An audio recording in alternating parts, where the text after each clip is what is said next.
SMT Nation, we are back. All right, Nation, what do I got for you here today? As promised, this is part 2 or 3. I forget how I did this.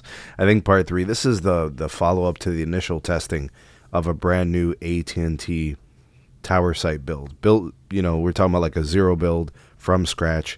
AT&T went ahead and, not putting up Nokia radio gear, went ahead straight, put up the Ericsson gear. All right, and that's why we're checking this out. So this is the follow-up. Things weren't working that well or as they should, so we wanted to come back, right? So 836 down, 105 up. We've got really, really good throughput here. I have pretty high confidence that they've probably sorted things out with that initial connection issue that we saw in the preliminary testing. So I went back, did the testing here. I'm actually on a call, which is why I'm doing the voiceover for this. But we're seeing really good performance. Take a look at the latencies. We're at about 20 on the ping time, 4 jitter, and then loaded pings we're at about 171 and 118 milliseconds respectively. 831 megabits down, 103 megabits up. Pretty close to the site here. Precise location where I tested before, where we were seeing about half of this throughput, right? We weren't connecting reliably to both parts of N77. For AT&T, you've got 2 different channels, just same configuration that Verizon has with 2 channels, but the difference here is that you've got a lower part of N77, what they call DoD, it's the 3.4 gigahertz, and then you have the upper part, which is the 3.7 gigahertz, and the bandwidth, allotments are 80 megahertz for the upper N77, and then 40 megahertz for the lower N77. 840 down, 104 up. We got a 19 ping. We got 3 jitter. Loaded latencies are nice and low. Really, really good stuff here. You're probably looking nice high capacity circuit.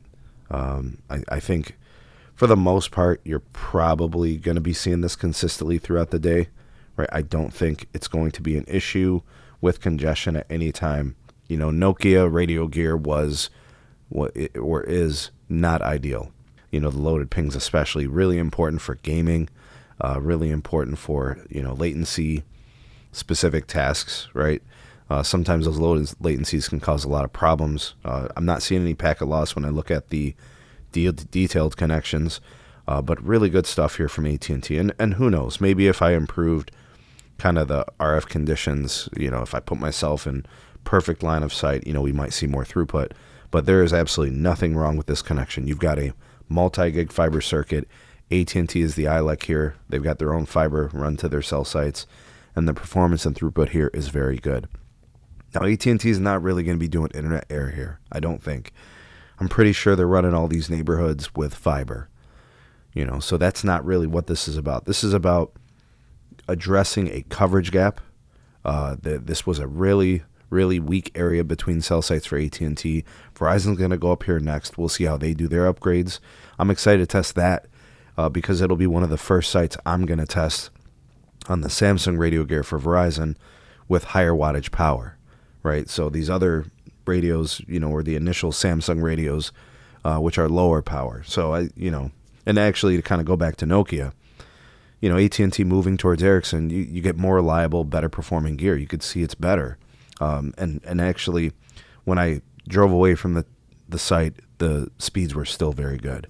I was able to connect, several miles down the road until it handed off to the next cell site, going directly from one cell site to the other, not disconnecting from the N77. So staying connected from midband to midband. I've always said that that's really, really important, right? And that's something that these carriers are going to have to do, right? To have a truly high capacity network, you've got to hand midband to midband. All right, looking here at the detailed connections, you'll see we got band 2 LTE, 15 megahertz, and then we've got some additional bandwidth showing here. The N77, it's a 80 megahertz channel, and then the 40 megahertz channel, both of them together providing the throughput here.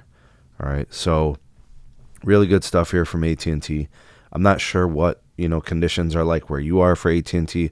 I'm starting to see not only from scratch new builds with Ericsson, but I'm also finding some other locations where they're swapping out Nokia radio gear for the Ericsson radio gear, which clearly is better performing. And no need for you know, fans and things of that nature. I've seen that kind of be a point of contention for AT&T and other providers. But that's really what we got going on here, guys. What do you think about the performance here? What do you think on you know, the future trajectory of the AT&T network? I think this is a good way to go for them relative to performance. Ericsson is just better, and you know, this makes AT&T a better network. I could see the uplink improvements are sizable.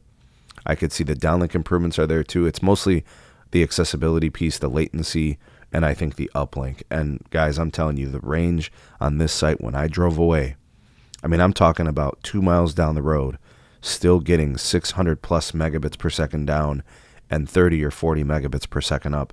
The AT&T network is absolutely on the upswing as it gets more modern, adds more capacity, more upgrades across the country, and this project ongoing for the next couple of years will make a sizable network improvement. So I'm sick and tired of seeing AT&T a distant third compared to their competitors. This is going to be something that we'll be monitoring and hoping that it does change very, very soon. Anyways, share with me your experiences with the AT&T network and what you think about this testing. I'm pleased, I'm encouraged, and excited for the future for AT&T. What about you? Sound off in the comment section below. You're the voice of the people, the SMT Nation. Let your voice be heard.